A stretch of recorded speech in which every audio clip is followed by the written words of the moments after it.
वे पल अपनी कल्पना में आज भी लौटाता हूँ तो जी को कुछ होने लगता है। उस कार को भगा ले जाने वाली सूखी सड़क से घूमकर मैं ताल के किनारे किनारे चला जा रहा हूँ। अपने को समझाने बुझाने पर भी वह चेहरा, वह बीमारी मन पर से नहीं उतरती। रुक रुक कर, थक थक कर जैसे मैं उस दिन घर की चराई चरा था, उसे याद कर आज भी निढाल हो जाता हूँ। घर पहुँचा। बरामदे में से कुली फर्नीचर निकाल रहे थे। मन धक्का खाकर रह गया।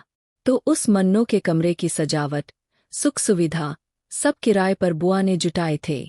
दोपहर में बुआ के प्रति जो कुछ जितना भी अच्छा लगा था, वह सब उल्टा हो गया।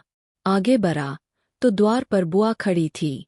संदेह से मुझे देख और पास होकर फीके गले से कहा, रवि, मुँह हाथ तो डालो, सामान सब तैयार मिलेगा वहाँ, जल्दी लौटोगे न, चाय लगने को ही है। चुपचाप बाथरूम में पहुंच गया। सामान सब था। मुंह हाथ धोने से पहले गिलास में ढककर रखे गर्म पानी से गला साफ किया। ऐसा लगा किसी की घुटी जकड़ में से बाहर निकल आया हूँ। कपड़े बदलकर चाय पर जा बैठा। बच्चे नहीं, केवल बुआ थी। बुआ ने चाय उड़ेली और प्याला आगे कर दिया। बुआ। बुआ ने जैसे सुना नहीं। बुआ, बुआ। पल भर के लिए अपने को ही कुछ ऐसा लगा कि किसी और को पुकारने के लिए बुआ को पुकार रहा हूँ। बुआ ने विवश हो आंखें ऊपर उठाईं। समझ गया कि बुआ चाहती है कुछ कहूँ नहीं, पर मैं नहीं रुका। बुआ, 2 दिन की मेहमान तो एक ही दिन में चली गई। बुआ चम्मच से अपनी चाय हिलाती रही, कुछ बोली नहीं। इस मौन से और भी निर्दयी हो आया। कहती थी, बुआ से कहना मैं एक ही दिन को आई थी। इसके आगे बुआ जैसे कुछ और सुन नहीं सकी। गहरा लंबा श्वास लेकर आहत आंखों से मुझे देखा। तुम कुछ और नहीं कहोगे, रवि, और चाय का प्याला वही छोड़ कमरे से बाहर हो गई। उस रात दौरे से फूफा के लौटने की बात थी। नौकर से पूछा तो पता लगा 2 दिन के बाद आने का तार आ चुका है। चाहा एक बार बुआ के कमरे तक हो आओ, संकोचवश पाव उठे नहीं। देर बाद सीढ़ियों में अपने को पाया तो सामने मन्नो का खाली कमरा था। आगे बढ़कर बिजली जलाई, सब खाली था, न पर्दे, न फर्नीचर, न मन्नो। एकाएक अंगीठी में लगी लकड़ियों को देख मन में आया, आज वह यहाँ रहती तो रात देर गए इसके पास यही बैठती और मैं शायद इसी तरह जैसे अब यहाँ आया हूँ उसके पास आता। उसके यह सब क्या सोच रहा हूँ, क्यों सोच रहा हूँ? किसी अनदेखे भय से घबराकर नीचे उतर आया। खिड़की से बाहर देखा, अंधेरा था। सिरहाना खींचा, बिजली बुझाई और बिस्तर पर पड़े भुवाली की वह छोटी सी कॉटेज देखता रहा जहां अब तक मन्नो पहुंच गई होगी। रवि। मैं चौंका नहीं, यह बुआ का स्वर था। बुआ अंधेरे में ही पास आ बैठी और हौले हौले सिर हिलाती रही। बुआ। बुआ का हाथ पल भर को थमा, फिर कुछ झुककर मेरे माथे तक आ गया। रुंधे स्वर से कहा, रवि, तुम्हें नहीं, उस लड़की को दुलराती हूँ। अब यह हाथ उस तक नहीं पहुँचता। मैं बुआ का नहीं, मन्नो का हाथ पकड़ लेता हूँ। बुआ देर तक कुछ बोली नहीं, फिर जैसे कुछ समझते हुए अपने को कड़ा कर बोली, रवि, उसके लिए कुछ मत सोचो, उसे अब रहना नहीं है। मैं बुआ के स्पर्शतले से हरकर कहता हूँ, बुआ, मुझे ही कौन रहना है? आज वर्षों बाद भुवाली में पड़े मैं असंख्य बार सोचता हूँ कि उस रात मैं अपने लिए यह क्यों कह गया था। क्यों कह गया था वे अभिशाप के बोल जो दिन रात मेरे इस तनमन पर से सच्चे उतरे जा रहे हैं। सुनकर बुआ को कैसा लगा, नहीं जानता। वह हाथ खींचकर उठ बैठी, रोशनी की और पूरी आंखों से मुझे देखकर अविश्वास और भर्त्सना से बोली, पागल हो गए हो, रवि, उसके साथ अपनी बात जोड़ते हो, जिसके लिए अब कोई राह नहीं रह गई, कोई और राह नहीं रह गई। फिर कुर्सी पर बैठते बैठते कहा, रवि, तुम तो उसे सुबह शाम तक ही देख पाए हो। मैं वर्षों से उसे देखती आई हूँ और आज पत्थर सी निष्ठुर हो गई हूँ। उसे अपना बच्चा ही करके मानती रही हूँ। यह नहीं कहूँगी, अपने बच्चों की तरह तो अपने बच्चों के सिवाय और किसे रखा जा सकता है। पर जो कुछ जितना भी था, वह प्यार, वह देखभाल सब व्यर्थ हो गए हैं। कभी छुट्टी के दिन उसकी बोर्डिंग से आने की राह तकती थी, अब उसके आने से पहले उसके जाने का क्षण मनाती हूँ और डरकर बच्चों को लिए घर से बाहर निकल जाती हूँ। बुआ के बोल कठिन हो आए। रवि, जिसे बचपन के मोहवश कभी डराना नहीं चाहती थी, आज उसी से डरने लगी हूँ। उसकी बीमारी से डरने लगी हूँ। फिर स्वर बदलकर कहा, तुम्हारा ऐसा जीवट मुझमें नहीं कि कहूँ, डरती नहीं हूँ। बुआ ने यह कहकर जैसे मुझे टटोला और मैं बिना हिले डुले चुपचाप लेटा रहा। बुआ असमंजस में देर तक मुझे देखती रही, फिर जाने को उठी और रुक गई। इस बार स्वर में आग्रह नहीं, चेतावनी थी। रवि, कुछ हाथ नहीं लगेगा। जिसके लिए सब राह रुकी हों, उसके लिए भटको नहीं। पर उस दिन बुआ की बात मैं समझा नहीं, चाहने पर भी नहीं। अगली सुबह चाहा कि घूम घूम कर दिन बिता दूं। घोड़ा दौड़ाता लड़ियाकोटा पहुंचा और उन्हीं पैरों लौट आया। घर की ओर मुँह करते करते न जाने क्यों मन को कुछ ऐसा लगा कि मुझे घर नहीं, कहीं और पहुंचना है। चढ़ाई के मोड़ पर कुछ देर खड़ाखड़ा सोचता रहा, और जब हल्ती दोपहरी में तलीताल की उतराई उतरा, तो मन के आगे सब साफ था। मुझे भुवाली जाना था। बस से उतरा। अड्डे पर रामगढ़ के लाल लाल सेबों के ढेर देखकर यह नहीं लगा कि यही भुवाली है। बस में सोचता आया था कि वहां घुटन होगी, पर चीर के ऊंचे ऊंचे पेड़ों से लहराती हवाएं बह आती थीं। छाह ऊपर उठती है, धूप नीचे उतरती है, और भुवाली मन को अच्छी लगती है, तन को अच्छी लगती है। चौराहे से होकर पोस्ट ऑफिस पहुंचा, कॉटेज का पता लिया और छोटे से पहाड़ी बाजार में होता हुआ पाइन्स की ओर हो लिया। खुली चौड़ी सड़क के मोड़ से अच्छी सी पतली राह कॉटेज की ओर जाती थी। जंगले के नीचे देखा, अलग अलग खड़े पहाड़ों के बीच की जगह पर एक खुली चौड़ी घाटी बिछी थी। तिरछे सीधे छोटे छोटे खेत किसी के घुटने पर रखे कसीदे के कपड़े की तरह धरती पर फैले थे। दूर सामने दक्षिण की ओर पानी का ताल धूप में चांदी के थाल की तरह चमकता था। इस पहली बार भुवाली आने के बाद मैं एक बार नहीं, कई बार यहाँ आया, लौट लौट कर यहाँ आया, पर उस आने जैसा आना तो फिर कभी नहीं आया। मैं चलता हूँ और कुछ सोचता नहीं हूँ। न यह सोचता कि मन्नों के पास जा रहा हूँ, न यह सोचता हूँ कि मैं जा रहा हूँ, बस चला जा रहा हूँ। पेड़ के तने पर लिखा है पाइन्स।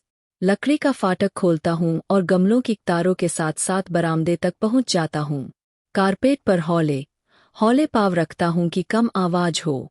द्वार खटखटाता हूँ और झुकी कमर पर अनुभवी चेहरा इधर बरा आता है। जान लेता हूँ कि यही पुराना नौकर है, घर में है। बिटिया को पूछते हो, बेटा? मैं सिर हिलाता हूँ। बिटिया नीचे ताल को उतरी थीं, लौटती ही होंगी। मैं बाहर खुले में बैठा बैठा प्रतीक्षा करता हूँ। मन्नो अब आ रही है, आने वाली है, आती ही होगी। थककर फाटक की ओर पीट कर लेता हूँ। जब यह सोचूंगा कि वह देर से आएगी, तो वह जल्दी आएगी। घोड़े की टाप सुन पड़ती है। अपने को रोक लेता हूँ और मुड़कर देखता नहीं। बाबा! पुकार का सा स्वर। लगा कि दो आंखें मेरी पीठ पर है। उठा, बरकर मन्नो की ओर देखा। आंखों में न आश्चर्य था, न उत्कंठा थी, न उदासीनता थी। बस मन्नो की ही आंखों की तरह वे दो आंखें मेरी ओर देखती चली गई थीं। बाबा! बूढ़ा नौकर लपककर घोड़े के पास आया और लाड़के से स्वर में बोला, उतरो बिटिया, बहुत देर कर दी, और हाथ आगे बढ़ा दिया। मन्नो सहारा लेकर नीचे उतरी।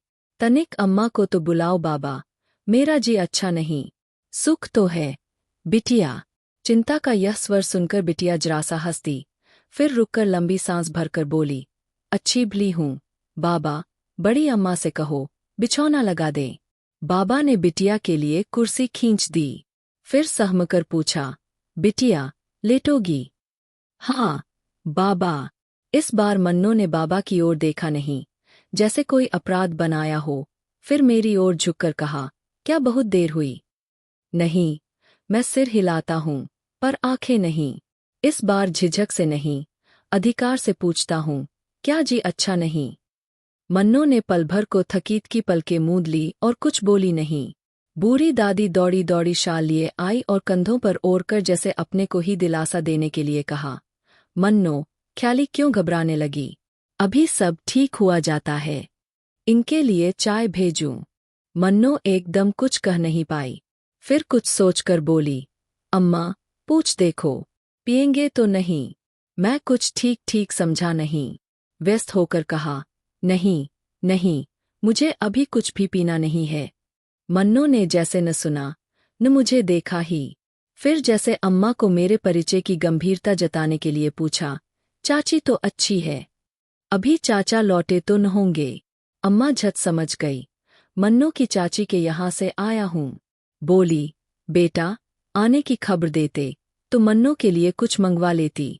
बड़ी माँ, अंदर जाकर देखो न, मैं थकी हूँ, अब बैठूंगी नहीं। मैं लज्जित सा बैठा रहा। कुछ फल ही लिए आता। मन्नो कुछ देर मेरे चेहरे पर मेरा मन पड़ती रही, फिर धीमे से ऐसी बोली, मानो मुझसे नहीं, अपने से कहती हो, यहाँ न कुछ लाना ही अच्छा है, न कुछ ले ही जाना। मैं अपनी नासमझी पर पछताकर रह गया। मन्नो अंदर चली तो साथ हो लिया। कंबल उठाकर बड़ी माँ ने बिटिया को लिटाया, बाल ढीले करते करते माथे को छुआ और मेरे लिए कुर्सी पास खींचकर बाहर हो गई। मन्नो मन्नो बोली नहीं। दुबली सी बाह तनिक सी आगे की ओर, फिर एकाएक कुछ सोचकर पीछे खींच ली। आज जब स्वयं भी मन्नोसा बन गया हूँ, 100 बार अपने को न्यौछावर कर उसी क्षण को लौटा लेना चाहता हूँ। मैं कुर्सी पर बैठा बैठा क्यों उस बाह को छू नहीं सकता था? क्या उस हाथ को सहला नहीं सकता था? उमड़ते मन को किसी ने जैसे जकड़कर वहीं उस कुर्सी पर ठहरा लिया था। क्या था उस झिझक में? क्या था उस झिझकने वाले मन में? रहा होगा, यही भय रहा होगा, जो अब मुझसे मेरे प्रियजनों को दूर रखता है। उस रात जब जाने को उठा था, तो आंखों का मोह पीछे बांधता था, मन का भय आगे खींचता था, और जब जल्दी जल्दी चलकर डाक बंगले में पहुंच गया, तो लगा कि मुक्त हो गया हूँ, क्षण क्षण जकड़ते बंधन से मुक्त हो गया हूँ। उस अभागी रात में जो मुक्ति पाई थी, वह मुझे कितनी फली। चाहता हूँ आज एक बार मन्नो देखती तो। रात भर ठीक से सो नहीं पाया।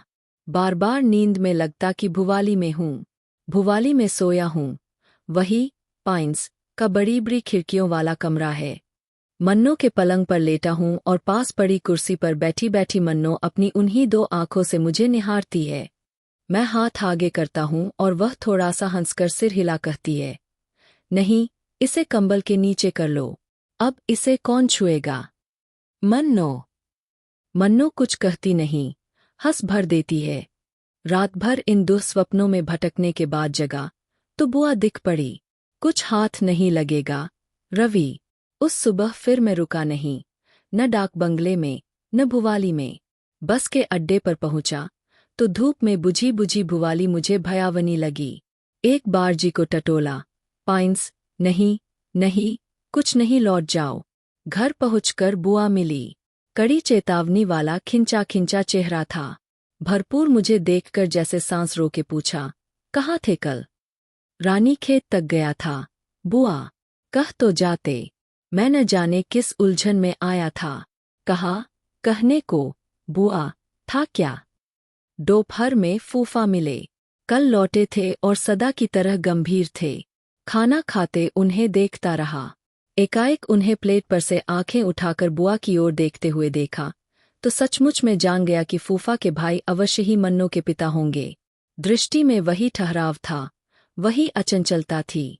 फूफा ने खाने पर से उठते उठते उलझे से स्वर में मुझसे पूछा, रवि, बुआ तुम्हारी लखनऊ तक जाना चाहती है, पहुंचा आ सकोगे?